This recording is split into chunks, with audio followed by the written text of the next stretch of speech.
मेथी दाना आधा चम्मच रात को मैंने पानी में भिगो दिया। आप इसे कांच के जार में भिगोएं या फिर इस तरीके से मिट्टी के मतलब ऐसे कप वगैरह में। आधी चम्मच मैंने मेथी दाना भिगोया था, फूल करके लगभग लगभग 1 चम्मच हो जाती है। कड़वा बहुत होती है मेथी दाना, बिल्कुल करेले जैसा कड़वापन होता है। सबसे पहले इसका पानी पी लेते हैं, उसके बाद मेथी दाना को चबा करके खूब अच्छे से, फिर आप नॉर्मल पानी पी लीजिए, तीखापन भी चला जाएगा, मेथी का दाना भी। मेथी का दाना बहुत ज़्यादा फ़ायदेमंद होता है हमारे पेट के लिए, हमारे हेल्थ के लिए, हमारे बाल के लिए और सबसे ज़्यादा वेट लॉस के लिए बहुत ज़्यादा फ़ायदेमंद होता है। अगर आप डेली नहीं पी पाते हैं तो हफ्ते में 3 से 4 दिन मेथी के दाने वाला पानी ज़रूर पिएँ। बहुत ज़्यादा कड़वा होता है, बहुत ज़्यादा ऐसे होता है अंदर जाता ही नहीं, इतना ज़्यादा कड़वा होता है। करेला की सब्ज़ी तो आप खा लेंगे, लेकिन मेथी दाना का पानी पी लेना तो जानिए।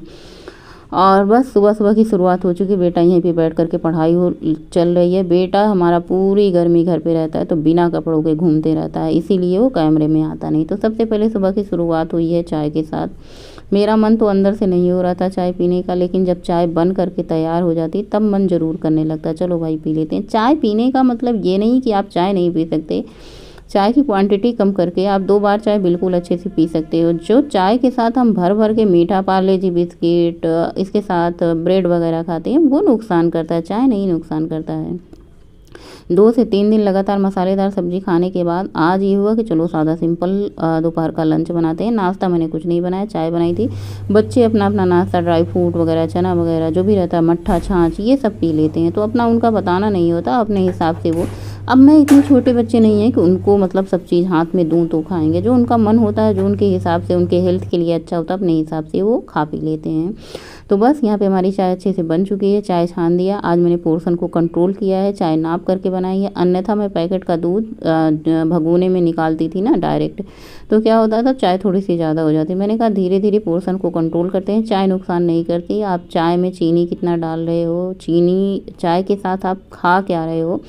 सबसे ज़्यादा वज़न कम करते समय या फिर वज़न मेंटेन करते समय हमें कैलोरी का ध्यान देना चाहिए। कैलोरी हम ठूस ठूस के चाय के साथ भर लेते हैं, बिस्किट टोस्ट वगैरह या फिर ब्रेड के साथ। तो चाय हमें लगता है हमें चाय मोटा बना रही है, लेकिन ऐसा कुछ नहीं है। आपको चाय बिल्कुल छोड़ने की ज़रूरत नहीं है। आप जैसे चीनी से पीना पसंद करते हैं, चीनी के साथ पी सकते हैं, या फिर जैगरी पाउडर के साथ भी आप बना करके पी सकते हैं। यहाँ पे दूध आ चुका था पैकेट वाला, धुल करके इसको मैंने लगा दिया है। मट्ठा भी आया था, उसको भी धुल करके। कपड़े धोने हैं तो सूंघ सूंघ के इनको देखा जा रहा है कौन से कपड़े स्मेल कर रहे हैं किचन के, कौन से सही हैं। तो मैं सारे तो इकट्ठे नहीं धुल सकती, 1-2 किचन कपड़े में काम आते रहेंगे। तो सूंघने से ये पता चल जाता है कौन से स्मेल कर रहे हैं। बरसात के मौसम में ये भी एक रहता है ना, स्मेल कर रही हैं। आलू उबल चुके थे, आलू निकाल करके मैंने इसमें हल्दी नमक के साथ पानी डाल करके अरहर की दाल मैंने इसमें डाल दी है। बस इसमें 2 सीटी लगाएंगे, अरहर की दाल हमारी बन जाएगी। दाल के बाद चावल, आज मैं बनाऊंगी अरहर की दाल सादी, चावल सादा और सादा चोखा, साथ में रोटी, मट्ठा छाछ सलाद, जिसका मन जो करेगा। तो यहाँ पे मैंने अपने बालों में वो वाला पानी मेथी दाना और जो क्या कहते हैं रोज़मेरी वाला पानी था, उसको मैंने नहाते समय ही अपने बालों में अच्छे से लगा लिया। मैंने सोचा आज पूरा दिन से रहने देते हैं बालों पे, फिर अगले दिन मॉर्निंग में धुल लेंगे। स्मेल करता है जो मेथी दाना का पानी है ना, बड़ा ही स्मेल करता है। नहाने से पहले आप 3-4 घंटा पहले लगा लो तो अच्छा रहता है। नहाने के बाद लगाओ ना तो पूरा दिन ऐसे ही स्मेल आती है। 1-2 बूंद पानी आपके ऊपर गिर गए तो वो मतलब आपका नहाया गैर नहाया बराबर हो जाता है। तो दूसरी तरफ मैंने बैगन भूनने के लिए रख दिया है और एक तरफ मैंने चावल चढ़ा दिया है। तो बैगन को दोनों तरफ से उलट पलट के भून लेना है। और एक चीज़ और देखना, बरसात के मौसम में बैगन में कीड़े बहुत होते हैं, तो आप पहले चेक कर लो बैगन में कीड़े तो नहीं है, फिर उसको भूनो। उसके बाद बहुत सारे लोग इसमें ऑयलिंग कर लेते हैं, मैं तो बिना ऑयल के भैया ऐसे भून लेती हूँ। और दूसरी चीज़, जब हम अपना वज़न कम करते हैं तो जो मैंने सुना था, जो फिट भारत का एपिसोड मैंने देखा था, उसकी मैं थोड़ी सी बातें कर लेती हूँ। मैंने पूरा 1 घंटा 45 मिनट की वीडियो देखी थी, मेरी फ्रेंड ने मुझे व्हाट्सएप पे शेयर किया था, मुझे बहुत अच्छा लगा। उसमें 2-3 चीज़ें बताए थे डॉक्टर साहब ने। एक तो होता है ना कि हम जब खाना बनाते हैं, कुकिंग में हमें तेल कितना यूज़ करना चाहिए। अगर हम अपना वज़न कम कर रहे हैं तो हमें तेल बिल्कुल मतलब कम क्वांटिटी में, आधा चम्मच तेल में हमें अपने खुद के लिए कुकिंग करनी है। दूसरी चीज़, आपको मिल्क बंद कर देना है जब तक आप अपना वेट लॉस कर रहे हैं। अगर आप जल्दी वज़न कम करना चाहते हैं तो दूध बंद कर दें। दूसरा, कम ऑयल, चाहे वो घी हो, चाहे रिफाइंड हो, चाहे वो सरसों का तेल हो, कोकोनट तेल हो, या फिर आप बटर खा रहे हैं, कोई भी कैलोरी सेम ही होती है हर तेल में, हर चाहे वो देसी घी ही क्यों ना हो। लेकिन ये है देसी घी गुड है, आप मतलब 1 चम्मच 2 चम्मच ले सकते हैं। लेकिन ऑयल में जो होती है ना कैलोरी बहुत ज़्यादा होती है। तब तो जब हम अपना वज़न कम कर रहे होते हैं ना, तो हमें सबसे ज़्यादा ध्यान देना होता है हमें कैलोरी कितनी लेनी है और हम कैलोरी कितनी ले रहे हैं, कैलोरी कितनी खर्च कर रहे हैं। ये 2 चीज़ें अगर आप ध्यान में देंगे ना, तो आप अपना वज़न कम कर पाएंगे। तो इस तरीके से क्या होता है, जब मैं और एक चीज़ होती है ना, जिनको थायराइड पीसीओडी होता है ना, उनके लिए वज़न कम करना मतलब बड़ी ही चुनौतीपूर्ण होती है। बहुत मतलब उनका वज़न कम होता नहीं। अगर आपने 10 कम कर लिया ना, तो 10 पे जैसे आपका वज़न 90 है, तो आपका वज़न 80 पे आके वहीं पे रुक जाता है, फिर वो कम होने का नाम ही नहीं लेता। दूसरी चीज़ जो फिट भारत में मैंने जाना कि हमें अपना क्या कहते हैं, फैट लॉस करना चाहिए। जो चर्बी है शरीर में उसको ख़त्म करनी चाहिए, ना कि अपना मांस मसल्स गेन करना चाहिए। तो हमें वेट लॉस पे बहुत ज़्यादा ध्यान ना देके हमें अपना फैट लॉस करना चाहिए। जो हमारे शरीर में चर्बी जिद्दी जमा रहती है इधर उधर अगल बगल से, आप देखते हो शरीर बेढंग सा लगता है। अगर आपका शरीर एक शेप में है, अगर आपका वज़न ज़्यादा भी है तो थोड़ा सा चलेगा। जैसे 60 है तो आप 65 के लग रहे हो, 65 हो तो 70 के लग रहे हो, 65 अगर आपका वज़न है तो आप 70 जैसे दिख रहे हो ना, तो दिक्कत है। तो आपका वज़न ज़्यादा होगा, आप कम उम्र के दिखोगे तो ज़्यादा अच्छा है।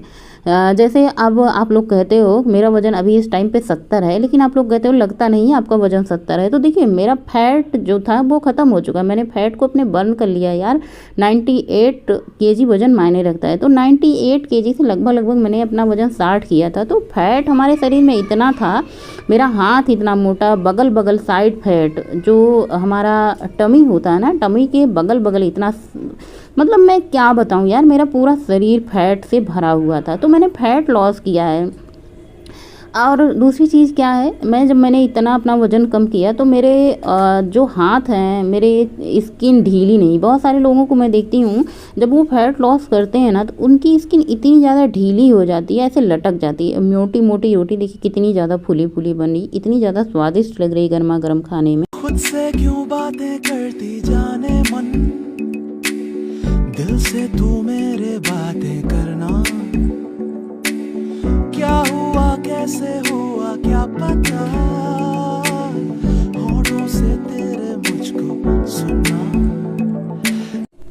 सो फ्रेंड्स, अभी बज रहे हैं रात के 9 और शाम के टाइम मैंने कोई भी ब्लॉग शूट नहीं किया, फ़ोन उठाया ही नहीं। मतलब ब्लॉगिंग करने के लिए काम तो मैंने बहुत सारे किए, लेकिन शूटिंग वाले कोई काम नहीं किए। आज टहलने भी नहीं गई थी, शाम के टाइम 4 बजे से बारिश होने लगी थी, तो फिर टहलना भी नहीं हो पाया। मैंने सोचा टहलने नहीं गए हैं तो घर के ही कुछ काम कर लेते हैं। तो मुरमुरा रखा था, लाई मुरमुरा मूंगफली मिला के नमकीन बनाए। फिर उसके बाद चावल रोज़ बीनने का काम होता था। जैसे बनाने का काम हो तो पहले चावल बीनना पड़ता था। तो पहले ब्राउन राइस था तो बिल्कुल साफ था, क्लीन था, उसको बिना बीने ही पकाने में आसानी होती थी। मतलब कोई चावल ऐसा आता है कि एकदम बढ़िया फ्रेश, बस धुलो और डालो और खाओ। और ये वाला चावल जो आया है इसमें कहीं कहीं धान वगैरह और कुछ मतलब कंकड़ पत्थर हैं, तो इनको बीन के खाने में यूज किया मतलब होता है, यूज करना होता है। तो मैंने कहा टहलने नहीं गई हूँ तो चलो भाई चावल ही बीन लेती हूँ, देख लेती हूँ, घंटे 2 घंटे उनको देखे। फिर रात का डिनर बनाया। रात के डिनर में मैंने बनाई थी नेनुआ की सब्जी और रोटी बनाई थी, सबने खाया, मैंने भी 2 रोटी सब्जी खाई चुपचाप। और आज मैंने शाम के टाइम कोई ब्लॉग नहीं शूट किया, टहलने ही नहीं गई। फिर मैंने कहा चलो अब क्या ही शूट करते हैं, डायरेक्ट आप लोगों से बातें करेंगे और वीडियो का एंड कर देंगे। मन नहीं हो रहा था, पता नहीं क्यों, इतनी गर्मी, इतनी उमस कि क्या ही बताएं। सुबह से इतनी गर्मी, इतनी उमस हो रही थी कि क्या बताएं। मतलब जैसे बारिश होने वाली होती है ना, तो उमस गर्मी बहुत ज़्यादा होने लग जाती है। तो इसकी वजह से आज इतनी ज़्यादा मतलब दिक्कत हो रही थी कि क्या बताऊं। मतलब बस तो इसलिए मैंने शाम के टाइम जैसे खाना बनाने आते हैं किचन के पास ना, इतनी गर्मी लगती है कि होता है फटाफट से खाना बना करके और काम खत्म करें। शूट करने में वीडियो क्या होता है ना, बहुत ज़्यादा टाइम लग जाता है। इसलिए होता है जल्दी काम खत्म करके और जल्दी फिर फुर्सत पाएं, चूल्हे के पास से पंखे में आराम से बैठे। किसी दिन इतनी ज़्यादा उमस होने लग जाती है ना कि उलझन जैसे होने लग जाती है। ये होता है काम करने का भाई जी नहीं करता, लेकिन काम कुछ ऐसे होते हैं कि जिनको करना जरूरी होता है। आज मैं सोच रही थी सब्जी बनाना जरूरी है क्या, मिर्ची वाले अचार से रोटी खा सकते हैं, अचार रोटी खा सकते हैं, दही रोटी खा सकते हैं, सब्जी दाल मन उब जाता है दोनों टाइम बनाते। और कभी कभी तो खाने का भी बिल्कुल मन नहीं होता, सेम सब्जी सेम वही लौकी वही तुरई वही कद्दू, ऊब जाता है मन। ये होता है इससे अच्छा है कि मिर्ची का अचार और रोटी ही खा लें, साथ में छाछ रहे, बहुत अच्छा लगता है। मुझे लगता है जो लोग राजस्थान वगैरह में मिर्ची का अचार और ये छाछ रोटी के साथ खाते हैं ना, बड़ा ही स्वाद लगता है। क्योंकि मिर्ची का अचार मैंने बनाया है ना, और उसके साथ मट्ठा और रोटी मिल जाए ना तो बहुत ही अच्छा लगता है। तो चलिए आज को ब्लॉग यहीं पेंड करते हैं। मेरे पास कुछ और ज़्यादा बातें करने के लिए नहीं है, वॉक पे नहीं गई हूँ। हाथ पैर पता नहीं, सॉरी हाथ तो नहीं, पैर कमर पता नहीं क्यों दर्द करते रहते हैं। कभी कभी दर्द करते हैं, कभी कभी सब कुछ ठीक लगता है। मेन रीज़न क्या है कि कभी कभी मैं वॉक पे जाती हूँ, कभी कभी नहीं जाती हूँ, कभी 2 किलोमीटर कभी 4 किलोमीटर, तो कोई अभी फिक्स रूटीन नहीं है। और जब हम एक्सरसाइज वगैरह करते हैं और शरीर में कुछ बदलाव चेंजेस करते हैं तो अपने आप शरीर दर्द होता है, सब कुछ सही टाइम आने पे ठीक हो जाएगा। और अभी तो गर्मी की वजह से कुछ दवाइयाँ नहीं ले रहे हैं, उसकी वजह से भी हो सकता है, रीजन तो कुछ नहीं पता है। और हाँ, इतने दर्द के लिए मैं बार बार कहती भी नहीं हूँ कि दर्द हो रहा है, जितना दर्द झेला जाना चाहिए झेल लेना चाहिए। चलिए आज का ब्लॉग यहीं पेंड करती हूँ। Good night Supriti, thanks for watching. जय श्री महाकाल, हर हर महादेव, गणपति बप्पा मोरया।